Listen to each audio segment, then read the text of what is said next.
buriavime tu nekovoji su stichija, nekovoji su vėju, su bangom ir taip toliau, tu juos stengiasi įdarbinti arba prisijaukinti, pasidaryti, kad jie dirbtų tavo naudai.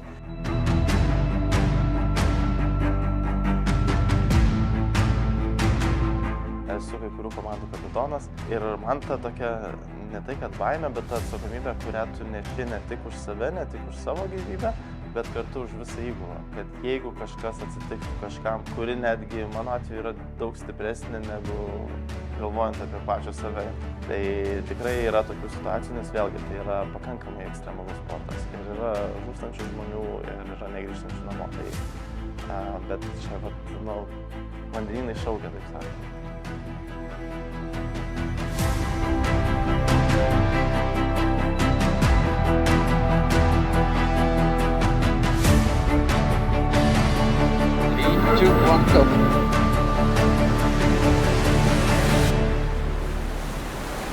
Su gamta arba su stichija tu tikrai nepakovosi. Tai pagrindinis dalykas, tu turi jausti pagarbą stichijai ir tada jinai tikėtina leis tau truputėlį gyventi. Bet aš esu kabėjęs ant bedugnės krašto su šturmanu, mes esame kirtę brastą, kur tikrai mus galėjo nunešti.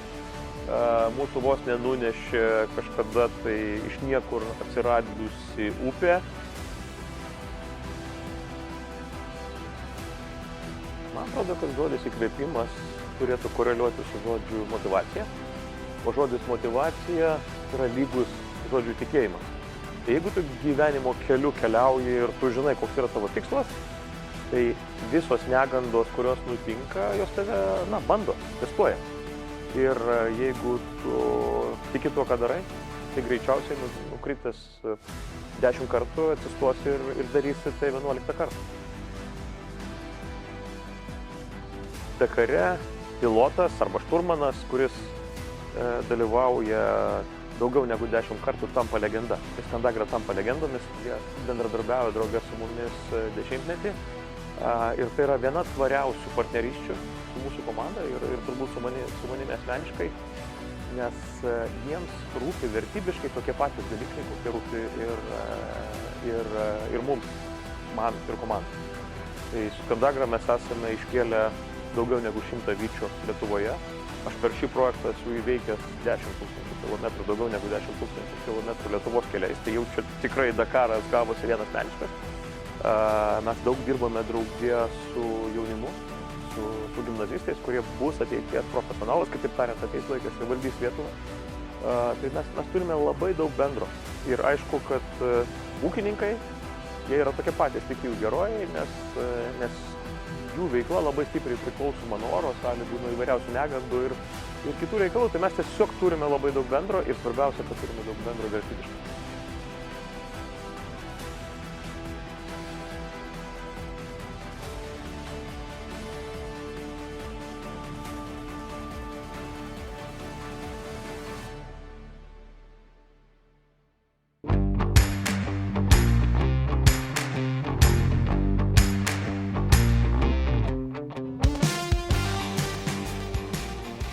Tadai, ūkininkaujate drauge su tėčiu ir broliu. Trumpai Dviem broliais. Su dviem broliais. Papasakokite trumpai apie ūkį.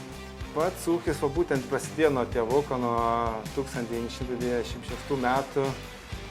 Toj tėvuko gimtiniai, tėvuko gimtoj žemėje pradėjom ūkį nuo karvučių, nuo 4. Paskui palaipsniui taip augo iki šios dienos, kur turim 82 melžiamas karves ir telyčių.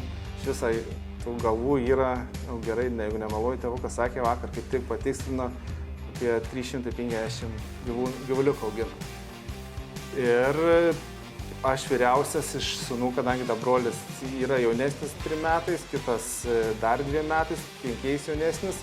Aš pabaigęs Žemės ūkio universitetą, grįžau irgi į ūkį ir pridėjom, kadangi pabaigiau agronomiją, pridėjom dar vieną papildomą šaką, augalininkystę. Tai va šiai dienai esam mišrus ūkius, dirbame apie 540 hektarų žemės, siejam apie maždaug apie 440, 450, 100 hektarų pievų laiko.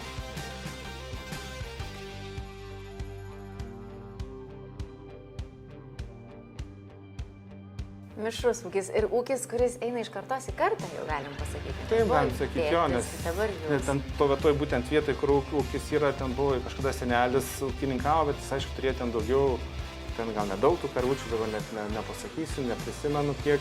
Mano senelis būdavo toks, kai pieną surinkdavo, važiuodavo, žinau, tą istoriją neįsik yra pasakojęs, pieną tiesiog surinkdavo, važiuodavo per žmonės, pieną surinkdavo ir veždavo į ūkį, nepriduoti.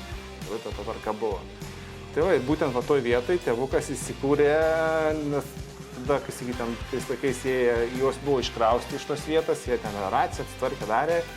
Ir mes va tais metais, 96, tiesiog atėjom ant plyno lauko, ant pliko lauko, įsikūrėm visą tą, va, ką šiandien matėm, visą ūkį įkūrėm. Ir tėvukas tie įsikūrė, dabar ir mes toliau tęsim tą veiklą. Ūkininkaujant yra labai svarbu gamtos stichija. Jūs su jomis kovojate, esate jas prisijaukinęs.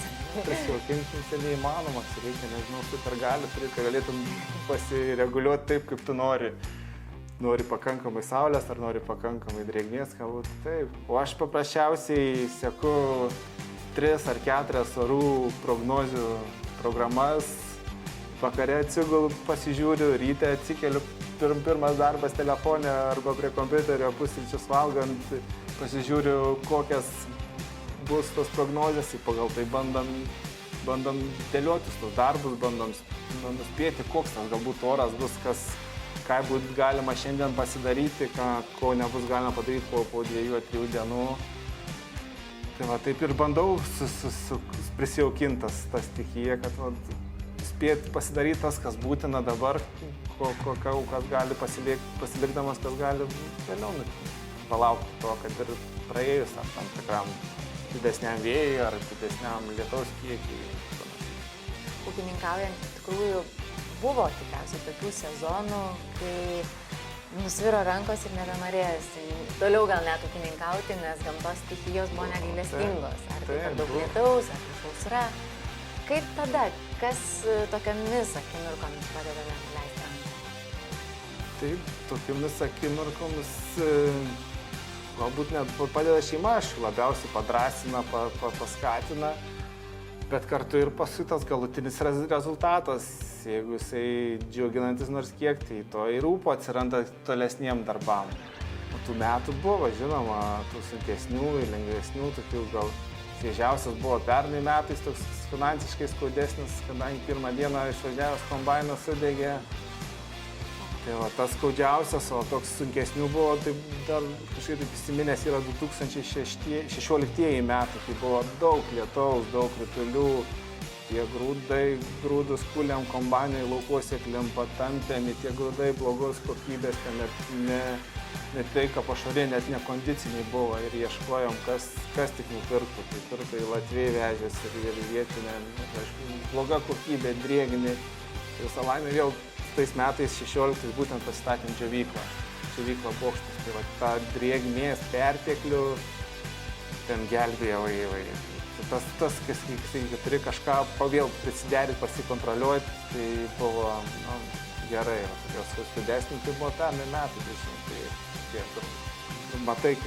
Matai dega kombainas ir nieko negali padaryti tiesiog. Ūkininkavime yra labai svarbu patikimas partneris. Jūs draugaujate su Skandagra. Taip. Papasakokite apie šią draugystę ir ką jie jums reiškia. Tai patys vieni iš geriausių partnerių, tikrai, su kuriais dirbu. Operatyvus, kadangi agronomė, vadybininkė, konsultantė vietoj gyvena toli, netgi manęs galim sakyti, bet kada galiu kreiptis, nesvarbu, švenčių dieną, savaitgalį, reikia po darbo paskambinti, taip, jeigu tik turi namuose arba sandėly, rytojaus pristatys tam tikrą reikiamą preparatą.